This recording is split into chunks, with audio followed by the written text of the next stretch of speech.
I want to thank everyone for coming. I'm Paul Clarisi. I've written several books about the Boston Marathon, Falmouth Road Race, U.S. Olympians, track stars. My two most recent are these two books about the Boston Marathon. And some of the photos that we'll look at are from both of them, but the most recent one is this book here, The Traditions and Lore. It's interesting because the Boston Marathon started in 1897, so there's a lot of history, which is awesome. Some history is very specific to us that we'll get into. Briefly, so you know where this all started, in 1896, the first modern Olympic Games in Athens, Greece. Part of the U.S. Olympic team were members of the Boston Athletic Association, the BAA, who organizes the Boston Marathon. They did really well. They had what was called the BAA Games in Boston. There's a track behind the Boston Public Library, which is no longer there. It was like a mini Olympics, a bunch of different events. So when they went to the Olympics and competed for the U.S., they did really well. Some winning top three, really nice. One of the events was the marathon. At the time, about 24.5 miles or so. It was actually the third ever marathon. The first ever marathon was kind of the Olympic qualifier in Athens, Greece in 1896. The second ever marathon was the one in 1896 Olympics in Athens, Greece.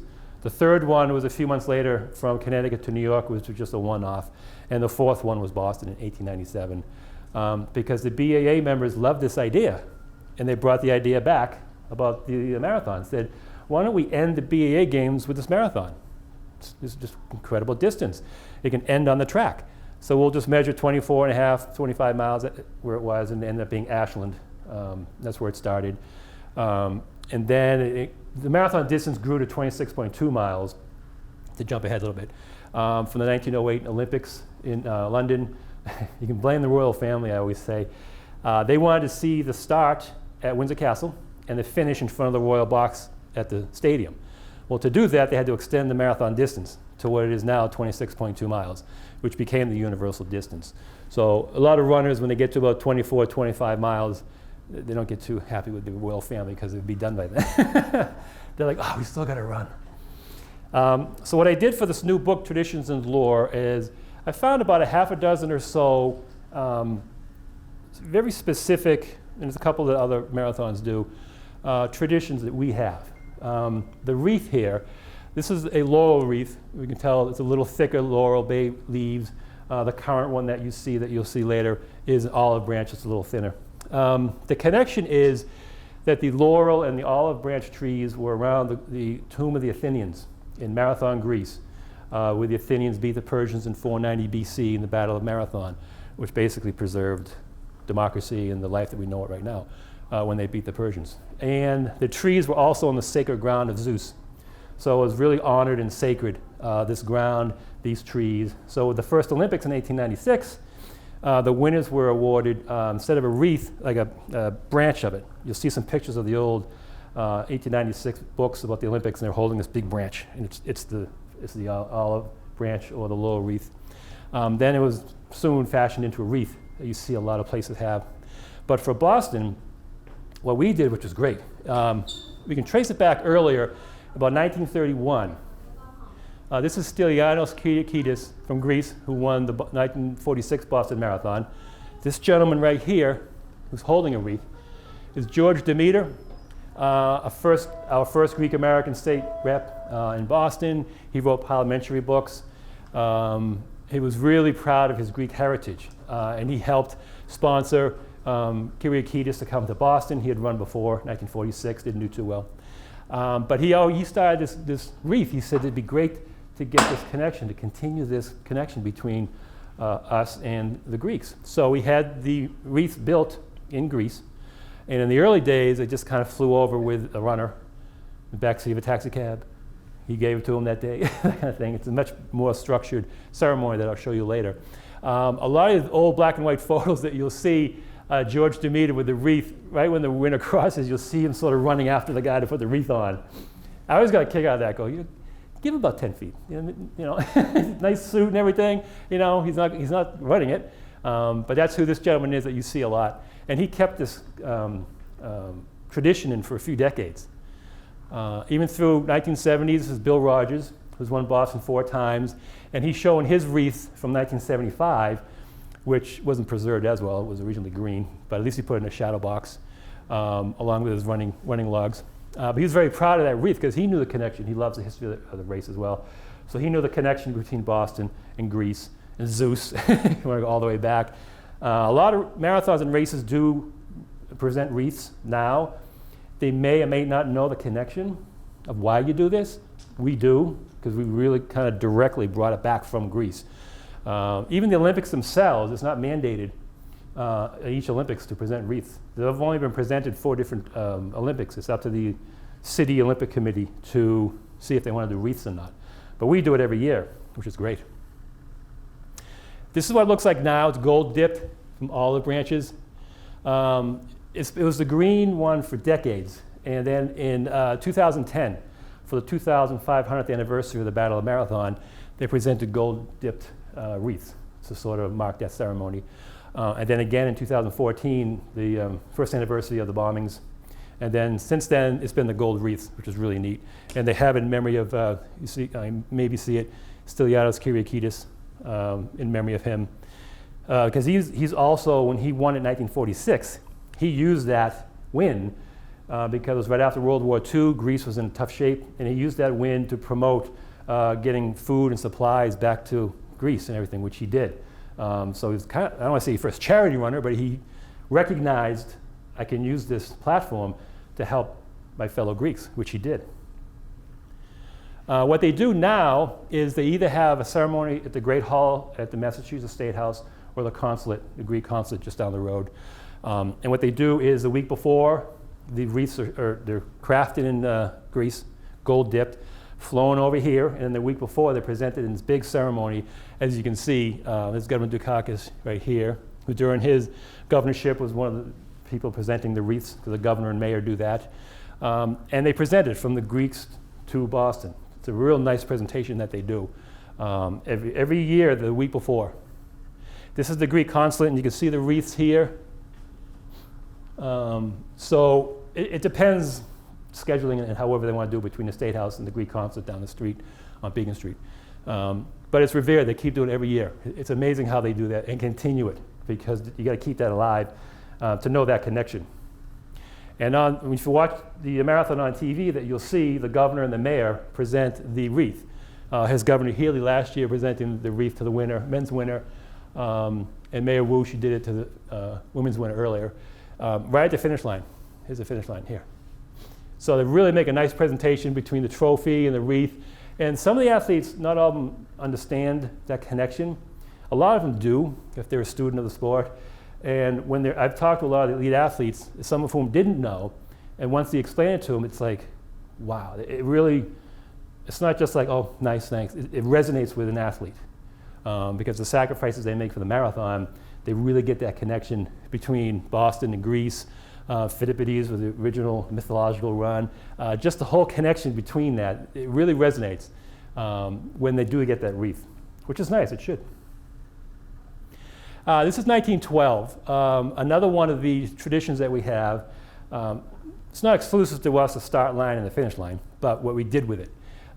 This with the mud, you don't really see a starting line. There's an ashland. Kind of gives you an idea of just how they kind of marked the area so you knew when to run. But in the old days, the start and finish line were just kind of like a simple white line just to do it. This is 1966. This is Ring Road, which is parallel to Boylston Street in front of the Prudential Center. Can I give you an idea? From 1965 to 85, when the runners were coming on Boylston Street, after a few blocks, you went off Boylston Street and you went onto Ring Road here, which is parallel to Boylston Street, and that was the finish. This isn't Boylston Street, it's Ring Road. Now it's all cemented, it's like a walkway area. But for those 20 some odd years, this is where the finish line was. And it was just a line with a finish. That's what most races did, nothing big. But that really changed in 1981. This is the start line in Hopkinton. 1981 was the 50th anniversary of Johnny Kelly running Boston, and they wanted to do something special, so they contacted Jack LeDuc, and he created like this really nice sign that they put in the facade of the building, to recognize Johnny Kelly. And then Jack was mentioning, we just have a single white line. The world comes here to this race. We should do something like that. So creatively, and it's funny, as you'll see after this photo, it's a simple white and green, but he put the BAA, Hopkinton, kind of gave it a little bit something different than just a single white line. This is 1981 that he did that. He painted that, and some years he would paint the start and the finish line, but that got a little too much. Now you see, fast forward, is Jack right up there, standing. This is 1996, the 100th. So it grew from that little green, well, first it grew from the little white line, or the mud, then the white line, then that 1981 green and white, to 100 inches for the 100th. So he goes, the 106th anniversary was the peak, 106 inches. Then he's like, I'm running out of paint, I gotta bring this thing back. But for the 100th, you know, he made it, you can see the nice little calligraphy, the way he's doing it. He really spruced it up nicely, did the finish line as well. And he did this for decades, he just retired from doing this. But for decades, the start line would have little features that you wouldn't know until you'd see it that morning. You know, he would have, if it was an anniversary of a famous runner who was running it, he would put like a little design on it, you know. The first year the wave starts. In the old days, at noon, the gun would go off, everyone went. Then after that, they kind of separated the starts, and now it's called wave starts or pulse starts. What they do is like every 2 minutes, 1,000 runners go, so it's like in waves. It spreads out the field, which is good. So the first year those wave starts, he painted waves on the starting line. So he always did something different. And it really made it nice and animated. People love to see it too. And I alluded to this before. This is the actual starting line for 2005. Johnny Kelly died previous year in 2004. So he painted a really beautiful little etching of his face, and this just to recognize him. So Jack did a lot each year for the starting line. Nice bright colors with the red. So it really has grown, you know, from that one white and the white line. Other races do things like this, but I don't think they get like this detailed. This is really neat. And this is interesting too. In the Dave McGilvey, the race director, always jokes because he thinks it's one of the only, if not the only, marathon that paints the finish line after the race. Because if you watch it on TV, the finish line, since, you know, for several years now, and most races do this, it's like a laid out latex kind of in pieces. You know, it's really wide that the runners go across, and then when the race is over, they just kind of peel it off. And then a couple of days later, they paint underneath it for the tourism to take pictures the rest of the year. That's the only reason. And they closed off Boylston Street. I did a story on this, that's how I got this. So they closed off Boylston Street like Wednesday or Thursday, you know, weather permitting, depending the best way they can do it. They first do it all yellow, which is just weird seeing yellow. No words or anything, just as a base. And then they etch in, you know, the finish, the unicorn logo, anything else they want to put in for the rest of the year. So it's kind of neat that they do paint it after the race. And it's so big you can see it. Here's the Boston Public Library. I took this from the 54th floor of the Hancock Tower. So from the 54th floor, I don't know if you can see it from space, but that's pretty good to be able to see it that high up. And it changes a little bit, you know, like I said, they put little things on it. Jack, like I said, retired from painting that. But they've continued that kind of thing, which I think is great. Now, medals themselves, I can't really think of a marathon that does not have medals. Boston, in the early years, would just present like some of these real old medals that have a diamond or a jewel in the middle to the winners. A couple here, like that. But for the finishers, the ones, you know, everybody else, they didn't start out till 1983, actually, when other marathons were just starting. Again, we started in 1897. So when marathons like Chicago and New York just began in the 70s at the running boom, they incorporated finisher medals for everybody who finished, in addition to the winners. So Boston in the mid-'80s said, man, we should do something like that, you know, thinking about it. In addition to the course record medal that has a gem, first male, first female, first course wheelchair athletes with the diamond in here as well. So in addition to this, Ashworth Awards out of North Attleboro, Mass. produces all these medals. So in addition to those normal ones that they do every year, in 1983, this is the first finisher medal. It was round, kind of small, with the unicorn logo, the BAA. This was it. So every finisher, official finisher, got this medal in 1983. And they've changed the designs over the years to include like this little horseshoe design, you know, and they pump these out really neat. They change the colors a little bit. They don't change too much this is a good collection of them right here, 1983. Here's the first year. They've sort of, once they went to, I think they went from the round to similar pewter look with no color, with the horseshoe, kind of just like extending it out a little bit, then introducing color, with the mat in the middle, but then they hollowed it out. So they try to, when I was interviewing Dan Ashworth about this, he goes, we try to maintain the integrity of the metal and change it every once in a while just to kind of give it a little freshness. For the past several years, it's been kind of like a multicolored this with the marathon here. Now, the Bank of America is the new sponsor. I think it's like a white here with the Bank of America. Basically the same kind of design, but they really want to maintain that. And this is what everyone loves to get, obviously, to get that medal. It's a goal of theirs. Now, this is a tradition that's very unique to Boston. This is Keizo Yamada, 1953 winning, and Mayor John Hines shaking his hand. For all the runners who pick up your bib number or go to the race expo at the Hines Convention Center, it's named after Mayor Hines, just in case you wonder why that last name. After the war, Boston welcomed Japanese runners, and they did really well here too. And after several decades, 50s and 60s and 70s. And as a way of thank you, Omi Japan contacted the BAA and said, we'd like to have an exchange program. Athletes, culture, we really appreciate you welcoming us. I mean, we Japanese runners really revere running in the marathon, still do. They love it. And they created this connection. Every 5 years they have a contract they sign, the organizers of the Omi Ochi 30K collar race and the Boston Athletic Association. It started in the 70s with like Bill Rogers and Tom Fleming. It was the first two Americans of the Boston Marathon would be invited to run in the Omi Ochi 30K kilometer race. It was in February and March. They switched a little bit. And then the top couple of runners at the Omi Ochi would come to be running in Boston. And they'd come along with representatives, and they would exchange gifts, culture. They would go to theater districts, just absorb that culture. Over the years, it expanded to not just the first two. They just opened it up to other people. I think last year or two, some Hopkinton and Ashland high school kids were selected who did really well, helping out with a marathon, and they ran different races themselves. So they had a great exchange program going back and forth. So every 5 years, they have an agreement. This is Joanne Flaminio. This is 2015. The last agreement before COVID, because the 2020 race, which would have been the next one, was canceled. Here's the Omi mayor. So they had this nice little, official and unofficial agreement. It's just an agreement between the two organizations. But they have nice ceremonies going back and forth. It's very unique to us. And they send a team. It's like the top two, like I say, top 2 or 3, depending what they want to do in Japan, comes over here, and vice versa, with some representatives as well. Which is really neat. So they kind of open it up to just not 1 or 2 runners. And some of the gifts from Japan, these beautiful ceramics, with birds that are indigenous to the area and stuff. Really beautiful gifts. It's a great exchange program that they continue.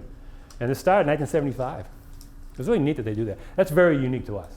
I'm sure other races or towns have sister cities and things like this, but to take it to that step, make it educational and cultural, it's really neat that they keep doing that. Another thing you see in a lot of races is the athletes' village. This is Hopkinton High School, middle school. There's 2 different villages that we have. There's the elite athletes village, which I'll show you later, and the athletes village for everybody else. In the early years, you could basically just go right up to Hopkinton High School on race morning and get your number, which you can't do now. But back then, they didn't have 20, 30,000 runners. So you could just drive up to the school that morning, pick up your number, go out and run. Starting for the 1996 race, the Centennial, the 100th, like I mentioned, it jumped from like under 10,000 runners a year to 38,000 runners in 1996, because they knew everyone wanted to run the 100th Boston Marathon. Now you have to accommodate 38,000 runners. What are you going to do? So they created this athletes village behind the high school, middle school area with this big, huge field, which they still do now. It's a great thing that they, a lot of things came from the 100th anniversary race that they still do, just to accommodate the runners.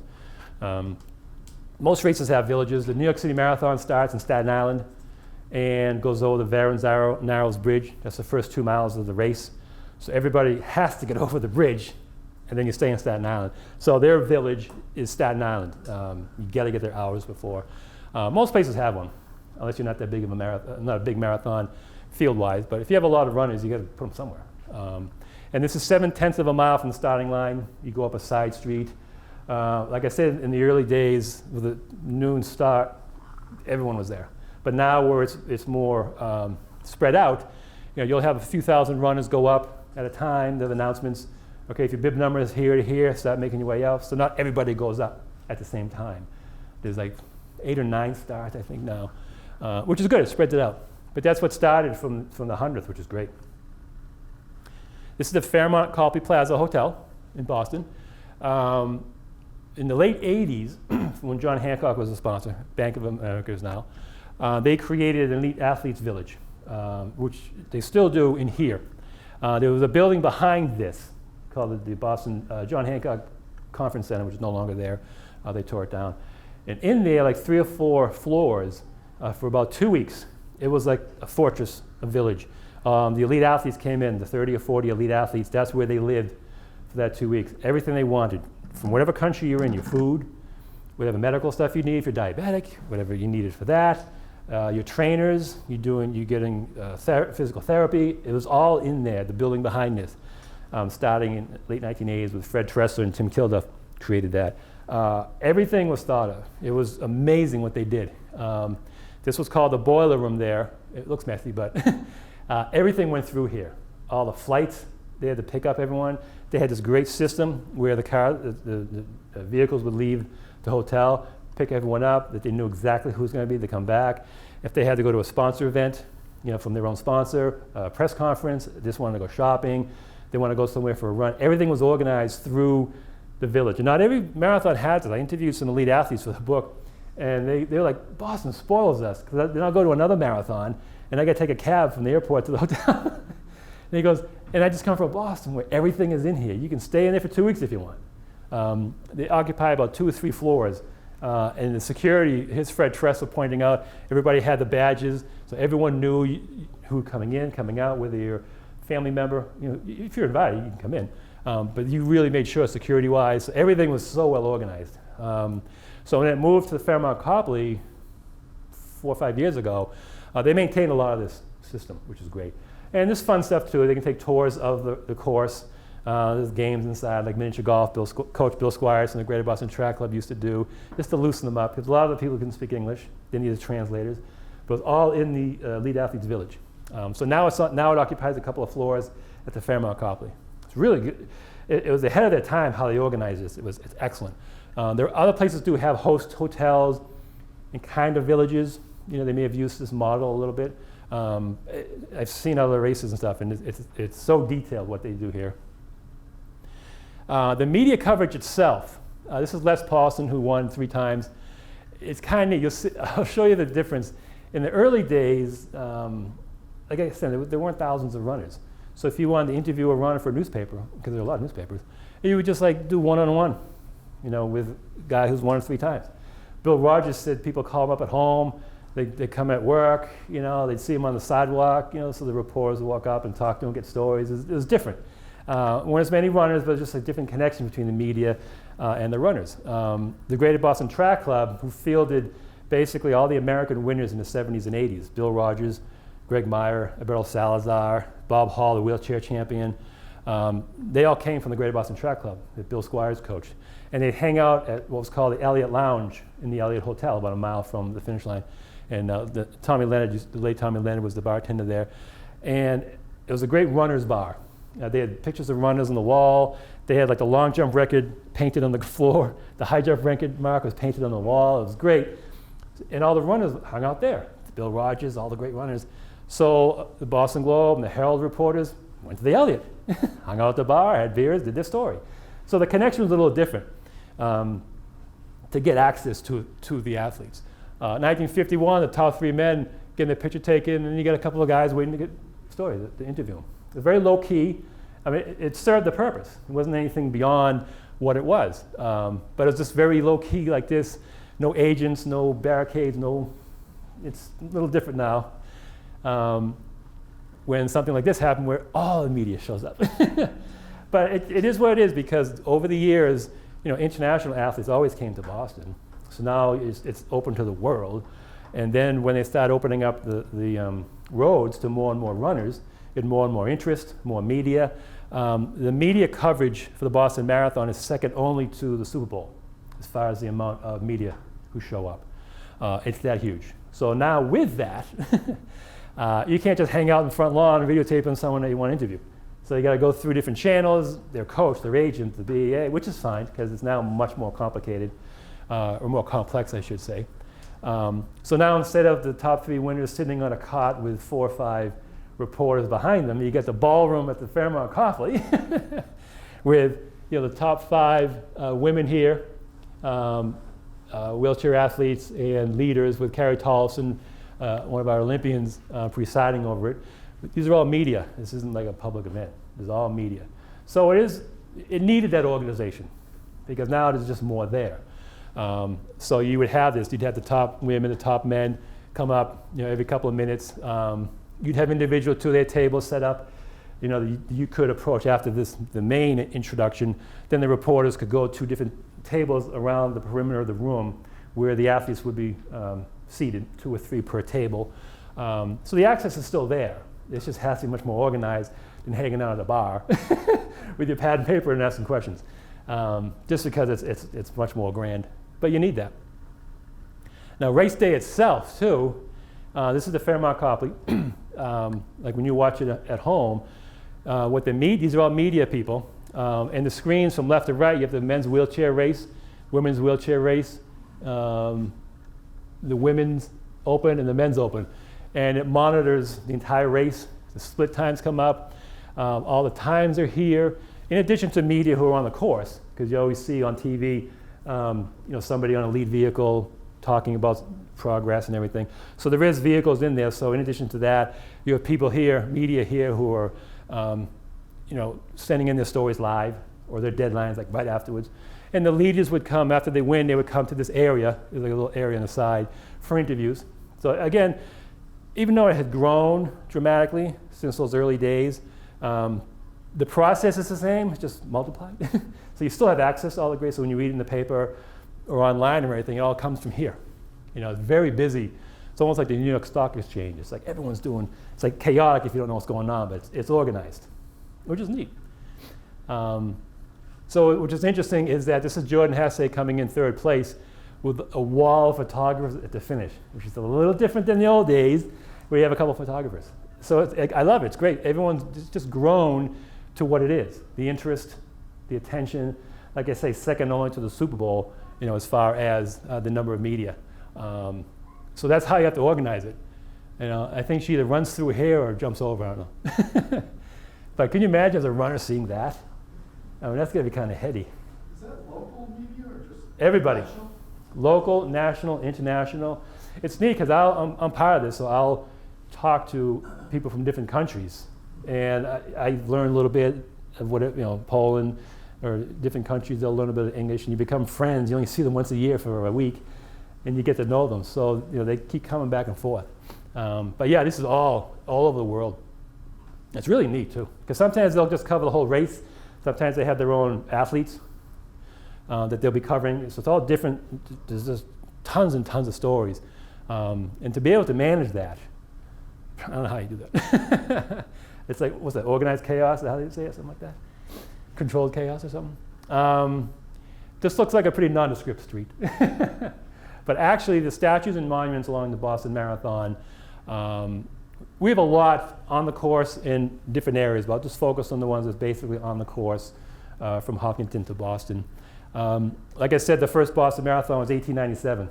First 2 years, 1897, 1898, it started right here on Pleasant Street in Ashland. This is where it started. You can go and visit. It's really neat. This is the other side of the Amtrak commuter rail. It's very accessible. The commuter rail, the train is like right up here. So it's just, if you know what that is, it's really easy to get to. So and the road is a little different, obviously, but this is Pleasant Street. It started right about where the crosswalk is. Here's the Sudbury River. There used to be a building here that would make boxes for shoes. They burned down in the 30s. But they've made it into Marathon Park. And they have like little plaques here, walkways, to give you history and information of the first 23 years of the Boston Marathon, which started in Ashland until it moved to Hopkinton in 1924. So you can see a lot of history here of where it started. And after the first 2 years, they built the BEA clubhouse behind the Boston Public Library. It's no longer there. So they wanted the race to finish in front of the clubhouse. Those old black and white photos I showed you were on the right-hand side of the photo is the clubhouse, which is no longer there. So they had to move the start to, there's like a little bridge over here that goes over the commuter rail. So for the next several years, so the first 2 years were here, next half dozen or so years was on that bridge, and then they moved it a third time to that muddy photo I showed you, which is 135, basically the current 4-kilometer mark. So the runners who run it now, when they run over the 4-kilometer mark, that's the last time it was in Ashland, then when they moved to Hopkinton. So you can visit all these sites, which is neat. Technically, this is not on the course, but it's pretty close. It's in the same town. The starting line is over here, right off the photo. This is Hopkinton. The statue is called the starter pistol. He's basically facing the starting line, extended, so that's where the starting line is. This is George V. Brown. There's been a Brown family member who has started the Boston Marathon maybe other than 1 or 2 times for decades. The Brown family has been involved, Boston Marathon, the Boston Celtics, the Boston Arena, which was the old Boston Garden. Very integral in all those Boston enterprises and sports. So without them, they wouldn't be here, it wouldn't have been continued to be what it is now. So nice dedication with the statue here. And this little roadway here between the Common, Green, and Main Street right here, which is the start, it's called Marathon Way. The BAA headquarters is right here. Ash Street is right here. It goes to one side of the Common, the town green, where the Yes You Can statue, Rick and Dick Hoyt, Team Hoyt, is located in front of what used to be a school. On that street is where the wheelchair athletes are lined up in like a grid based on their timing. And the Hoyts would be right behind them. And then when you get closer to the start, the wheelchair athletes would be moved up to the starting line in position, and the Hoyts would be right behind them. So the reason they have the statue here, that's where they were every year, was right behind there. So Rick and Dick loved this. I assume everyone knows the Team Hoyt. Dick Hoyt, his father, Rick Hoyt. Rick Hoyt was born, couldn't communicate. He just recently passed away. You would push him in the wheelchair for dozens of times in Boston. I remember for this statue, I was talking to Dick, the artist was in Texas, and they would FaceTime progress. And one of the times they FaceTimed his head. So Dick goes, I'm looking at the screen with my head, and it looks huge. And I go, what'd you say? He goes, well, I told him. I go, because they want, at every step, they wanted to know what they were thinking. So Dick goes, oh no, the face is pretty big. He goes, it's just it's not connected yet. It just looks big. Don't worry about it, it'll fit. But how's the details and stuff? And so I was telling Dick, I go, Dick, if you think about it, no one really sees the 3 dimension of their head unless it's on the statue. You can see yourself in the mirror, it's flat, but no one ever really sees their head, their own head. So when you see it, it's probably weird. He goes, it really was. He's looking at me, and it just looked big. I go, I got a big head like that? Rick loved it, because you could interview Rick if you gave him the questions ahead of time, because he could only communicate through a computer, and he had language, words already set up and stuff, so he could just very simply do stuff. He loved it. He was so honored with this. It's amazing. Amazing what he did, and just the inspiration the two of them have done. There's Team Hoyts all over the world. It's awesome. Roberta Gibb, Bobby Gibb. There's a statue of her that will be, if it's not already, put in Hopkinton. They were doing some construction in Hopkinton, so when this was dedicated, they didn't put it up. Bobby Gibbs from around here, she's the first woman to run the Boston Marathon, 1966. In 1964, she was going to school in California, and she wanted to run Boston. And she did a lot of she'd run on her own, 20 miles, 25 miles on her own. She loved nature, loved running. So she asked the BAA. And at the time, the Amateur Athletic Union, the AAU, the governing body of all races, Boston, Falmouth, New York, any race in the country, the AAU was in charge of them, didn't allow women to run marathon distance. It wasn't the individual race, it was the AAU. Didn't allow. So the BAA said, women aren't allowed to run the marathon, which is correct, technically. But then they told Bobby, Also, women can't run the marathon distance. Bobby goes, really? I just ran 30 miles last week. She goes, okay, well, guess what I'm going to do? I'm going to prove a point. So she planned on running in 65, got injured. So in 1966, she's from Winchendon area, so she came up here. And at the time, you know the Ring Road finish photo I showed you? Well, for those 20 some odd years, the start was on Hayden Row, which is a side street of Main Street. Now, as you know, the race starts on Main Street, but from 65 to 85, it started on Hayden Row for about 100 yards, and then you had to turn onto Main Street. I don't know. So she hid in the corner area of the intersection.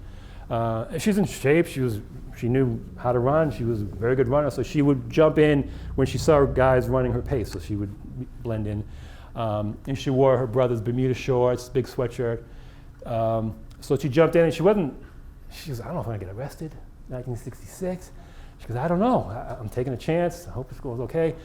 She jumps in, she's running. She goes, all the guys love it. She goes, everyone's like, oh, I wish my girlfriend and my wife ran. She goes, this is great. You know, word spread. The mayor shook her hand at the finish line. She loved it, 1966. This was great.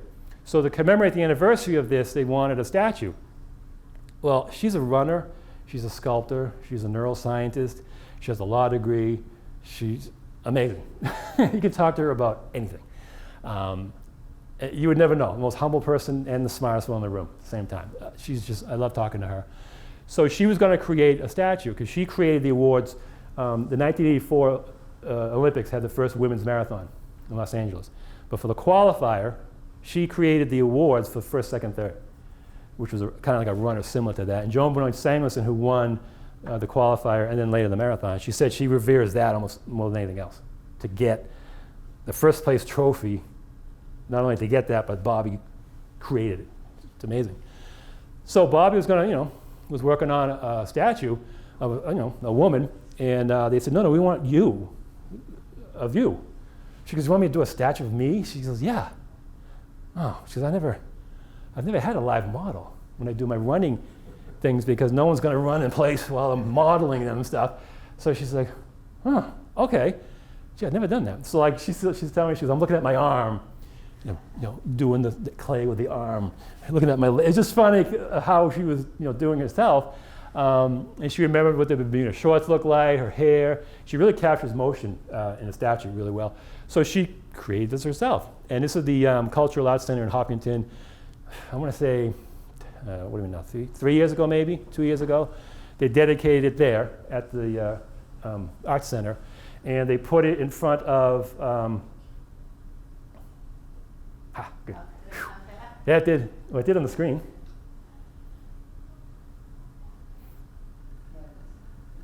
Oh, good, thank you. I talked too long with this picture. So it was in front of the Arts Center for the past couple of years because they want to put it similar to where that intersection is where she jumped in. And like I said, they're doing construction in that area. But I think for this year's race, it was going to be there in time. Not quite sure if it's there yet, but their goal is by Patriots Day, it will be roughly in that corner where she jumped in. So if you're in the area, at the town common where you saw the starter statue, it'd be to the left of that. It's a beautiful statue, no matter where it is. And she's around. She always, if you're walking in Boston around the marathon, keep your head up, and you'll see her walking around. This is a 1 mile mark in Hopkinton with the spirit of the marathon statue by Tewksbury artist Mikko Kaufman. It's Stylianos Kyriakidis, who won Boston in 1946 that you saw the earlier photo. And this base is it's longer, it's bigger too. It sort of replicates the grounds of Greece in marathon. The god Pan, P-A-N, who helped Philippides, make it to say, we rejoice, we won, and he died. On the other side, there's a picture of Kyriakidis wearing his wreath. It's a beautiful statue at the 1 mile mark at the Western Nurseries where they have shrubs and trees. It's a permanent place to see it. It's a very long story. I won't get into the huge story of this. But for the 2004 Olympics, Dimitri Kyriakidis, Stylianos' son, wanted to commemorate this and have it statue in Marathon, Greece for the 2004 Olympics that returned to Athens. And then have a similar one here in Hopkinton because of that connection between Boston and Greece. So Mikko Kaufman created this without this gentleman here, I'll get to, with Stylianos Kyriakidis and all this great detail. And the mayor of Marathon agreed, this was great. So then a new mayor came, didn't want it. So then Dimitri went to Athens, the finish line of the original marathon.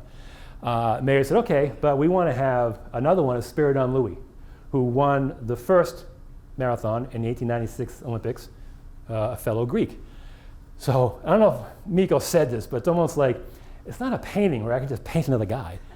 And I've been planning it. It takes a long time to create a sculpture. I go, how am I going to work on this? So he thought about it. So what he did is he created a Spiridon Louis body, and he kind of just like stuck it to the side of Kyriakides. But if you notice, Kyriakides is running on the ground of Greece. Spiridon Louis is not. His feet don't touch the ground. Hence the name that Kyriakides is running at the spirit of Spiridon Louis, spirit of the marathon statue. So it's a really neat connection that he had.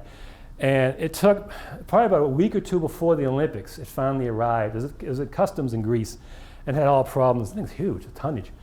So it's like a week and a half or 2 weeks before they finally got out of customs to build it. It's still there. If you Google it, you'll see it's in Greece, and this is the one in Hopkinton. There's a lot more to the story. As Dimitri said, it was a true Greek tragedy. And I'm like, if anyone can say that, you can, Dimitri. But it's a beautiful statue if you ever get a chance. On the 1 mile mark, right on 135, you can drive right by. It's like 10 feet off the road. But you can drive in and get out, and there's like a little plaza, bricks and stuff, you can see it. Beautiful detail. Good old Johnny. This is about 19.1 mile mark in Newton, just beyond Newton City Hall on Comm Ave, if you know your bearings, on the left side. Towards the end of his life, people just kept wanting to honor Johnny, and they wanted to wait until he retired. He didn't retire, he kept running. Runner's World wanted to name him Runner of the Century, but he kept running. So they didn't wait for the century, they honored him. So they wanted to get this statue, and he ran the last year he ran the full marathon, I believe was 92, 93. The last year he was going to run it, it was a rainy day, and he crossed the finish line, and he hugged his wife, and he just kind of fell on her, because it's kind of like dead weight when you're running and everything. And he goes, I don't want my last marathon to be that. I'll run again next year. So he just kept running. And like I was saying earlier, he died in 2005 at 97, he kept running. So for this is dedicated 1991, the day before 1991 marathon. And the artist said he had this, or the guy who thought about this, said he had this sort of in a dream of Johnny Kelly in the 1930s holding hands with Johnny Kelly in the 1990s to kind of connect the bridge between the two. Because Johnny had won 1935, 1945, came in second place 7 times, started a record 61 times, finished a record 58, US Olympian, amazing man. So they created this beautiful statue. Young at Heart was the Frank Sinatra song he always sang, so he loved that on this beautiful bass. And they dedicated it, if you kind of know the area from where this is, there's like another little intersection of streets. This is kind of facing Walnut Street, Bisect, and Comm Ave, again, if you kind of know the area. Well, it was originally dedicated about a block up, and the statue was facing the runners. And it was the day before the 91 marathon. They had seats and stands, great. The artist was there, Johnny was there, Bill Rogers. Ibrahim Hussein, the defending champion, showed up. Now, when you are an elite athlete, especially the defending champion, you don't do anything the day before the marathon. You put your legs up, stay in the hotel. But Johnny was so revered in the sport. Ibrahim Hussein came. It was really a neat ceremony. About, I want to say 5 or 6 months later, a car swerved in and hit the statue and broke its arm. Boston drivers, right? Gotta love us. So they repaired it, and they're like, oh, we don't want to put it back. We don't want to have parts everywhere. So it's like a block sooner, about 80 feet from Comm Ave, the course, and he's now facing the direction of running, sort of approaching Heartbreak Hill. Heartbreak Hill is about a mile away, so he's sort of approaching that area. It's kind of tough to see when you're running the marathon, but it's a great place. People hang out here for their training, going up and down Carriage Road to meet people. I took this photo years ago because these bushes are like way up here, and the tree in the back is very full. The patina is a little darker. But it's just been there ever since. So about 19.1 miles, so in about 1 mile up ahead, around 20, is Heartbreak Hill, which is connected to Johnny. When Johnny won it in 1935, he was favored to win 1936. Why not? when he got to this area, Newton area, beyond Newton City Hall, it's just kind of going up the little inclines. Allison Tarzan Brown from Rhode Island, great runner, one of our great marathoners, was ahead of Johnny. So Johnny caught up to him around 20 miles or so before Boston College and sort of tapped Allison on the back, kind of like, all right, it's my race. I'll take over. We sort of woke up Brown, and Brown just took off and won. And Johnny came in 5th place in 1936. And Jerry Nason, the sports editor of the Globe, who covered all those decades of races, said of that move that Johnny did broke Johnny's heart, and it morphed into Heartbreak Hill, which is what we dedicate now to him. Right about 20 and a half miles. We got up right before Gaston Hall at Boston College. So it's about a mile from here that they did that. But it's just, I remember talking to Johnny. He came in 2nd place 7 times. He goes, half of those I should have won, especially that one. He goes, I was a cocky kid. You don't do that. Everyone knows that. When you chase someone from behind, you catch them, you go. You keep going. You don't take a rest and kind of, but he goes, I was young. I'm like, Johnny, I think you did a lot, don't worry. But it always sticks with you, right? Things like that more than everything else.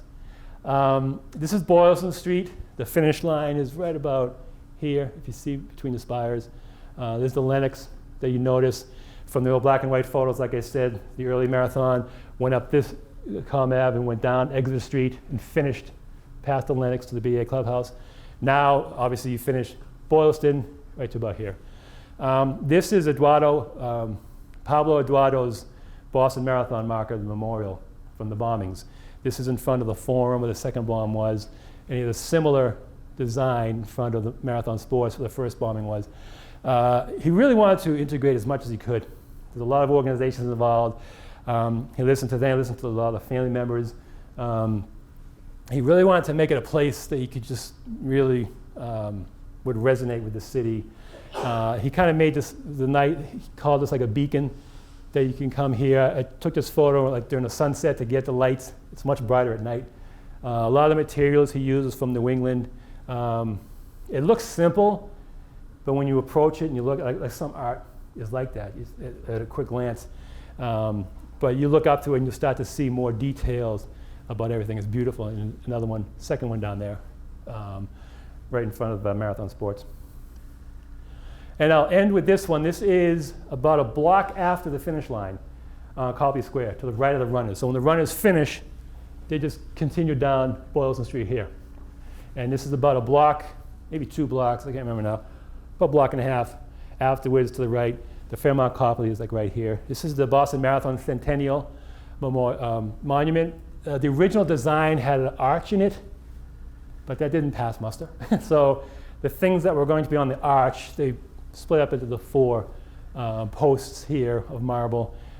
Each one has the logo of the BAA, and each town is represented that the course goes through. And each one has, one has male runners, one has female runners, one has wheelchair athletes. So every aspect is featured on those posts. The course is right here. Cuts through all the community they show in different colored granite. The elevations here, logo is right here. The wreath, it's so in tune with us. And here, which you can't see, all this gray area, which you can't really see the detail, starting in the middle and going out, is the list of every men's open, female open, men's wheelchair, female wheelchair, men's masters, women's masters of every year. Etched in stone, their time, country, and name, country, and time, and it just like goes all the way around, like a big, each line. I mean, they're gonna run out at some point, but they etch it in, so you literally, your name's etched in stone if you win in this thing here. And they update it every year or two, clean it off nicely. It's much more detailed than this photo, but I want to get the photo of the entirety of it. And when you're standing over, you just see all the great details. It's really amazing what they did. So this is right at Copley Square. So I tried to pick statues that are along the course that you can see. There's one in Melrose, Ireland. There's tons of them related to the Boston Marathon that I touch upon in other books. But this, I wanted to make sure, just to kind of focus on the course itself with these monuments. So if you haven't had any questions, I'll leave it here, and it's Copley Square. Any questions? Yes? The original marathon from the actual battle, was that 24 miles? Yes, there's a couple of different things. Philippides was a soldier messenger. It's a mix of real and myth. And after the battle, when the Athenians beat the Persians, they would do this a lot. They would send a messenger. So they sent a messenger, Philippides, back to Athens saying, hey, we won, but the Persians aren't dumb. They're going to try to get us through the water. So we have to regroup and kind of beat them there if we can. And that was about 24, 25 miles. He had run like 200 miles earlier in a different message things. These soldier messages ran ultras basically. But the one that everyone focuses on is like that 24, 25 mile. And that's the original course that you can still run in Greece. It's a marathon, I think it's in November, that you can still run from Marathon to Athens where the statue is. So there is an original thing.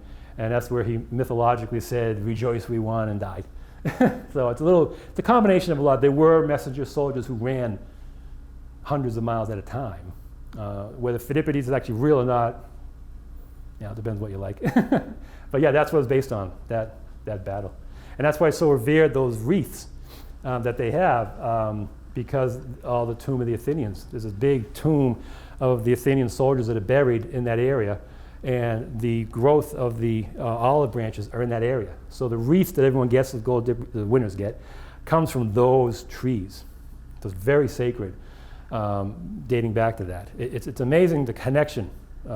Just talking to the Greek consulate, he's like, yeah, because if I know I'm Greek, but if we lost, the world we see now would not be this world if the Persians won. Remember your history class. So it was big. And to continue every year, that's one of the reasons that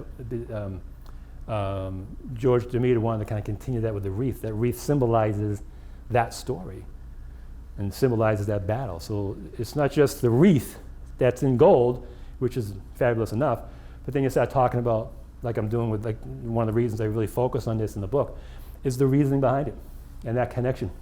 So I remember talking to Governor Healy. She was only a governor for about 3 months when she did the photo. I showed her putting on the men's winner. So I interviewed her at the finish line right after that. And it was not lost on her, the connection.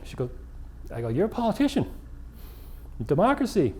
You know the connection? She goes, yes, it is not lost on me that because of that, someone like me, anyone, politician, because I'm defending democracy in this country as a politician, if it wasn't that democracy, what would we have? So she goes, yeah, I'm not lost when I put that wreath on. I get it, which is nice. Not everyone does. Or they try to learn about it, which is good. At least they can learn about it. Any other questions? Yes? Yeah. Do any of your books describe the marathon in World War I when they had the relays? No. The book that I don't have right now talks a little bit about it.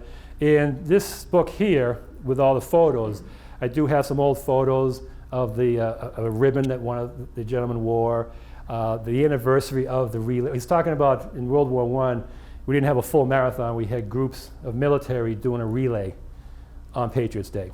So it was a relay of military groups in the area. And they had a baton. So the anniversary of that, they had military guys do a relay, a most recent thing. So yeah, that's very interesting doing that. Yeah, Camp Devens, I think, won. Yeah, that was interesting. Good thing about that. Is there some retired Air Force colonel that manages the race now? I don't know. No. Dave McGilry's the race director, and the Jack Fleming's the CEO of the Boston Athletic Association. I don't know about any Air Force. The marathon we used to have Boston marathons in Afghanistan. Periodically, when there are soldiers out there, we will send them shirts, to be able to send them shirts, and they'll run on the base. One was on a carrier on Patriots Day morning. So to continue. My son ran in Kuwait.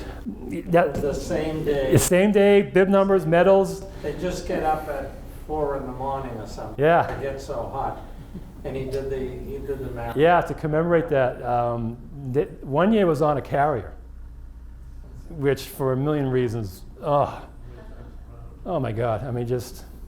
If you slip and fall in a marathon, you fall like 6 feet, right? You slip and fall in a carrier, they're picking you up on the way home. And the hard, that's got to be very hard surface. And how far is that? That can't be like a couple of hundred. But they will do that. Yeah, they have done that. One of the books I have pictures of one of the races from that in Afghanistan and Kuwait. It's great because they have a finish line tape. It says BAA Boston Marathon that they send up. The guys and women get medals, shirts. The bib numbers are official. It's all official stuff. And they run the same morning.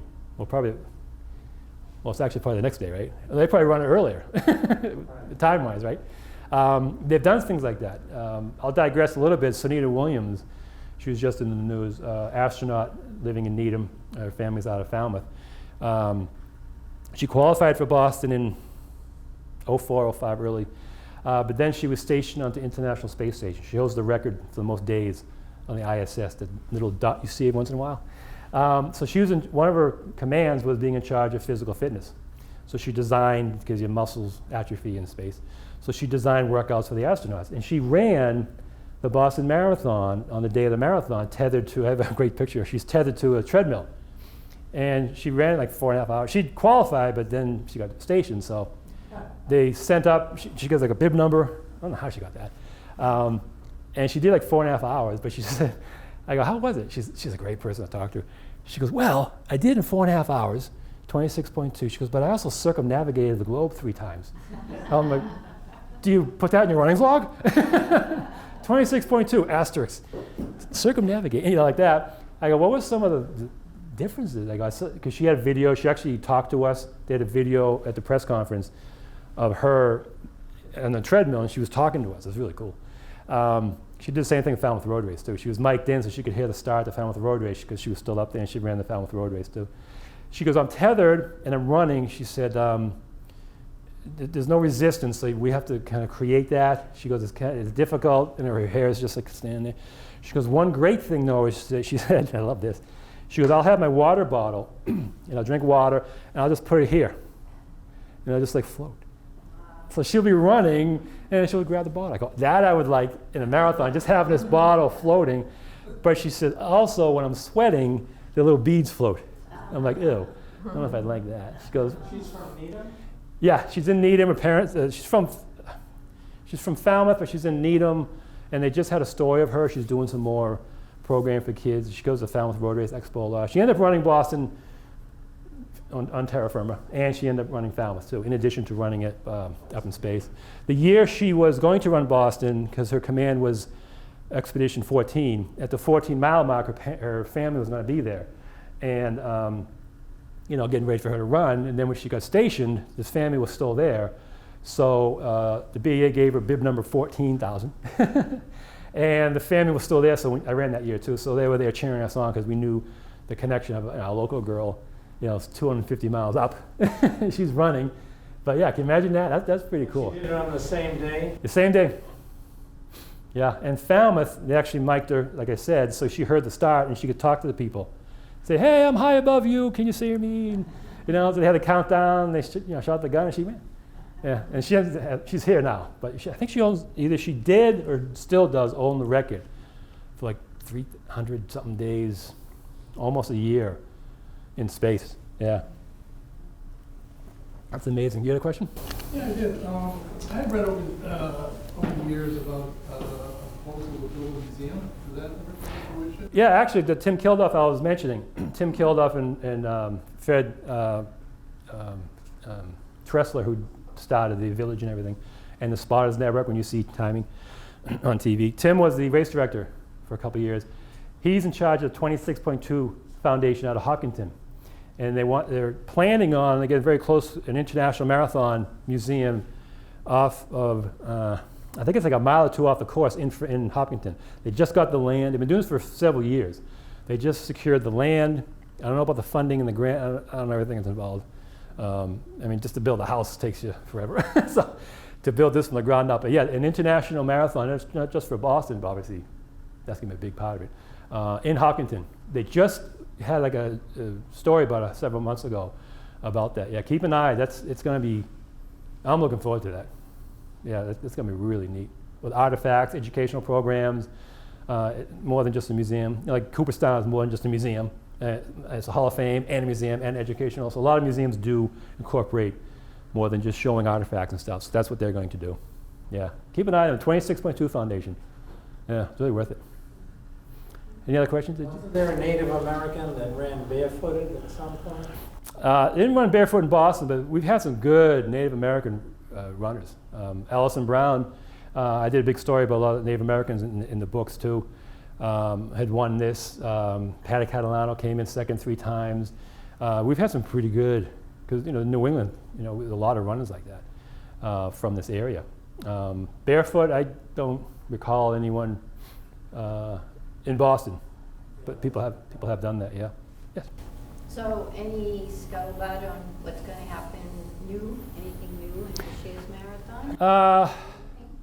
Well, Bank of America's taking over. This is their first year. They just released what the medal's going to look like. Some people are grumpy about it. Some people aren't. It's going to. You saw the change of the medals over the years anyway. So it's a little different. I think their name is on it, which Hancock didn't put their name on it before. Things like that. As far as any dramatic changes, no, it's a pretty well-oiled machine, which is great. Like some of the things they showed you started very small and then just has grown. Not that the BAA was on top of everything, like in the mid-'80s, almost losing the marathon and then regaining it, and then resisting sponsor money, go, okay, finally, let's get some sponsorship money, which started in 1986, which was years after other marathons did it. But once the BAA kind of settled into like the next step, because the running boom was the 70s, and we were kind of it for decades. There's only like Culver City Marathon, Yonkers, Boston, weren't too many in this country. And then the 70s with the running boom, there was just more and more marathons starting to show up, and the BAA just kind of like said, well, we're Boston, that's enough. Then after a while, like Chicago, New York said, when they started in the 70s with the medals, well, we don't have to have them just because they do, but that evolved. So at this point now, I think one of the last big changes was some para-athlete divisions, which I think started last year. And there's another division. They've added divisions, which is great, just to be more inclusive. The Paralympics athletes will have, I forget what they're called. Instead of the prosthetic leg, it's like I forget there's a word for what those are when they run. You see them when they run, it's like the medal, yeah. So they do, that's one thing that's really good. They have incorporated more divisions like that to open up. Because it's tough when you compete against, age groups, but you're wearing one of the blades. You're wearing one of those blades, that's what they call them. It's not apples to apples type thing. So they have incorporated it. They listen. One thing I tell the BAA, there's enough runners and management in the BAA together, it works. If you have too much management or too many runners, like Dave McGilvey is perfect. He's a manager and a runner. So he thinks of everything simultaneously. I don't know how his brain does it. So they will listen. They may not say, oh yeah, we'll do it, but they will listen, they'll incorporate. I remember in 2012, the one that was like 90, 80, 90 degrees out. First time ever, the week before, or earlier in that week, the week before, the BAA said, okay, for the first time ever, any official runner, if you want to defer till next year, you can, because it's going to be brutal. If you don't think you can handle the 90s, we don't want to push you. They never did this before. Because in Chicago in 07 or 08, the heat saw kept on them, caught them off guard, and some people died, had heart attacks, and they stopped the marathon in midstream. So you learn from that. Granted, they didn't know ahead of time as much. We knew in 2012. So things like that, the BEA kind of takes charge, like, no, we get it. And then for those, I ran that year, I should have deferred. That was brutal. By the time I got to Wellesley, the bank time temperature said 91 degrees. When I got to Wellesley, I'm like, I really don't need to know that. But there's a 6-hour limit to be an official finisher. From the time the last person crosses the start, it's a 6-hour window that you have to finish, everybody, to get a medal to be an official finisher. Well, it ain't gonna happen when it's 90 degrees out. I didn't know this at the time, but Dave McGilvey, being a runner, realized we're not that smart as runners. If we're close to 6 hours, we're gonna push it to get that medal in 90 degrees. So he extended to like 6 hours and 20 minutes, based on how many people he saw on the course. Then after that, he looked at, still a good amount, I'll make it 6.5 hours. We didn't know on the course, but he knew. I finished in like 7:12, 7:15, and he had extended it to like 7:20, 7. He just knew. So that's a smart, now a manager may not take into account to know a runner will rush to get that medal in 90 degrees. Well, he knew. That's how we do it. will pass out and take hydration later. Yeah, so it's good that they do. Yeah, and then same with the Olympics, right? Yeah. Like Paris is this summer, so is there like a handshake at all, or is there a qualifier, or is there anything they're doing with, if people are running Boston for the Olympics? Yeah, to get into the Olympics, you do have to qualify for an Olympic qualifier. So a lot of runners who go in the Olympics aren't going to run Boston because it's too close. They just had the Olympic qualifying races. Each country is different how they want to pick their team. But what we do is we have a men's Olympic marathon, women's Olympic marathon qualifier, and the top 3, and depending on the time, it's a little complicated on the standard that they set, makes the Olympic team for the games in Paris. So that's how that happens. And if it's a hot day, it's a hot day. Just hope you can handle the heat. Yes. Yeah, do the medals say when you finish, or is it just a medal? It's just a medal, but on the back they have little spaces that you can engrave your time. Yeah, the front has the year, the race, the BAA, this year Bank of America, right, and the unicorn. And the other side it will say, it'll have little squares. It'll say time, and you can engrave your name. Some places do, like if you're from out of state, you'll go to some place in Boston and get it engraved, which is cool. So you can go home and show everyone, which is neat. Yeah, they do that, which is nice. Yeah, nice personal touch. Any other questions? Yeah, sure. If you were looking to do research or looking for old photos from a particular race, is there any where you... Boston is actually currently digitizing their records and archives for results. Tom Dedarian wrote the Bible of the Boston Marathon book. He delved into all the newspapers. I don't even know if he talked to anyone for like 2 years. He got everything. Every year, the winners, he really dug in because the BA just didn't, it's a small staff. They just didn't have to do it all. And it's 130 years. But they are getting better with that. Their museum, Gloria Ratty, late Gloria Ratty, vice president, getting all those medals that you saw on that big display. She put that together. So she really is getting all those things with photos. Boston Public Library, I have some of the old photos, the black and white ones. Leslie Jones was a great photographer back then, and his estate has a ton of those photos at the Boston Public Library for archives. There's a lot. Every book I have some of those because... Would you happen to know, like say for a particular race, especially an older one, whether they would have photographed just only the winner, or would it be a possibility? Early years were tough. They tried to always get the winner, but you can see some general start line photos and some general photos along the course. There wasn't really, until like the 60s and 70s, they really covered lots because the running boom was the 70s. Prior to like the 60s, you'll get those kind of old great black and white ones, some along the course, at least the leaders kind of thing, because there weren't that many runners. Some years you can just get them all on one, like the 1912 with the mud, it's basically everybody is in the photo. They didn't have that many runners to begin with. I think it wasn't until 60s that it hit 1,000. Right. So from 1897 to the 60s, it was under 1,000 runners every year. Yeah, I was looking for 1920. 1920? Well, that would be Ashland too. So Ashland might have some, because some of the muddy photo I got from Ashland, their archives.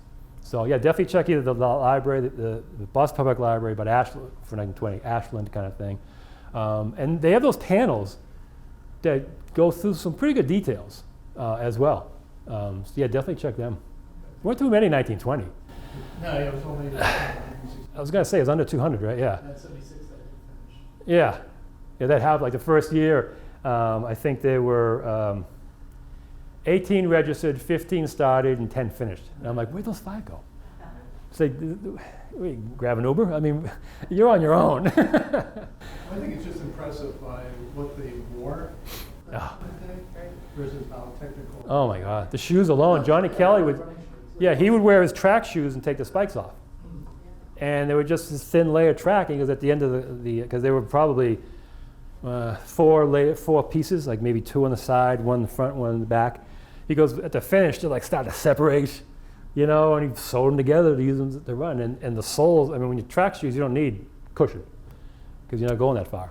But if that's what you're using for marathon, you're running on like very little, Yeah, could you see some of those? Oh my God, they're almost like dress shoes. I'm like, wow, and they ran pretty good times back then if you average it out. you know, and they're running on, what, steak and eggs and, you know, and they're walking back and forth to work. I mean, you know, they don't have, you know, physiologists and doctors with them, you know, these guys. Like Clarence DeMar, steak was like half his thing. Oh, unreal. The ones that are in that elite village at the Fairmont, how far out do they know that those are the people that? Well, John Hancock, or Bank of America, or BAA, they search, they have like a committee that basically searches for the elite fields, like 30 or 40 of them. So what they will, I did a story on this, so what they will do is they will look at other marathons, other finishes, see who it are, and they'll contact them through an agent or coach or them, and invite them to their race. Most marathons do that to get these high end. And they try to mix it between some high end finishers, some Olympians, maybe some guys up and coming, men and women up and coming, have like a good mix. And if it's a good mix, previous champions are always invited back. You know, so like last year's winner, if they're not in the Olympics or in a different race, they can defend. A lot of defending champions will come to Boston. It's the marquee. You only have 2 marathons a year basically as an elite in the spring and fall. So, you know, you can run more, but for that level of competition, you only have 2. So they will really focus on Boston. So they try to incorporate a good mix. It's about 30 or 40 that are invited in. Yeah, and that's how they do it, sort of search them out. The athletes like building their schedule a year out. Yeah. If it's an Olympic year, they really schedule it out because they really have to be fine-tuned. So like for Boston, I can't remember when they would contact them, but it has to be months out. They're on, unless you're a brand new marathoner, you're on a pretty good schedule. You know, spring, fall. So you kind of know what you want to do, when you're on a rest period, when you want to peak in your training, when you want to sort of taper down. So you really kind of, as an elite athlete, so you want to know if you're going to run in April, probably by the summer, to really fit that in. If you're a defending champion, you can probably call and say, yeah, I'd like to come and defend. Okay, you're in. But for the other ones that they try to invite, it's a good mix. They really have a good mix with that between the wheelchair athletes and the men and women open. It's a pretty good balance how they do that. And the past couple of years have been fast. They've had a lot of runners between defending champions and winners of other major marathons running together because they want to beat the best at one of the best marathons. Boston, New York, London, Chicago, Tokyo, one of those like that. You get a dozen or so top men, and a dozen or so top women together, boy, it can be a battle. I've seen some of these things where it usually kind of thins out to like 2 or 3 with a mile to go, but there have been a good group, which is exciting, you know. And sometimes Boylston Street is what decides it. You know, you just gut it out, and you hope you did some good track work somewhere, some good speed work. Yeah, they get really good races. Yeah, which they should. What year was the first, did they first allow women to run? 1972. So Bobby was 1966. And then they started to pressure the AAU to say, women can run. You know, it's not a myth from the Olympics way back when they had women doing shorter distances and they would collapse at the finish line. And they decided, well, women can't run that distance. Look, they're collapsing. Well, the guys did. You know, so that's how it started. So by 1972, with Title IX in June, with equal federal funding for men and women and girls and boys sports, AAU finally said, okay, well, you know, women can do distances. And even when they first announced it, the women had to start separately. So the women, like 10 minutes difference, just allow. So what the women did, the elite women, they just sat for 10 minutes and just ran with everyone else. It's like, come on, really? So yeah, 1972 area, so Boston was the first one for 1972. It's just a calendar year, them being in April. But yeah, 72 is when they first started that. And some races, it's 50-50. That's unbelievable. Yeah, just being able to open that up. Yeah, you get some really good. Well, look at Jordan Hesse. Like I said, the third place, that photo, and those wall of photographers. That shows you interest. If nobody cared, there'd be no photographers there. They're all taking pictures of her because she's one of our greatest runners. And she wasn't even winning that one. And you look at the wall of photographers. I love that photo. It's like, this is great. This is like 2019. I love that. Just this huge bank of photographers, yeah. Any other questions? In 1981, I was trying to catch a nun who was running in pale blue shorts. Really? Yeah. Well, she might have had some. Cheering for her. She might have had some extra help, though, right? I don't know if you can compete against that. She might have been, got a little good She tailwind. started late in life, I forget the details. Yeah. Well, 81, that was that first year to start. So you saw the start line. That first colored, whether you're paying attention, not the first expanded start line. That's cool. Well, I'll be here afterwards, hang out if you think of any questions or anything in the stories. But thank you for coming. I appreciate it. Thank you.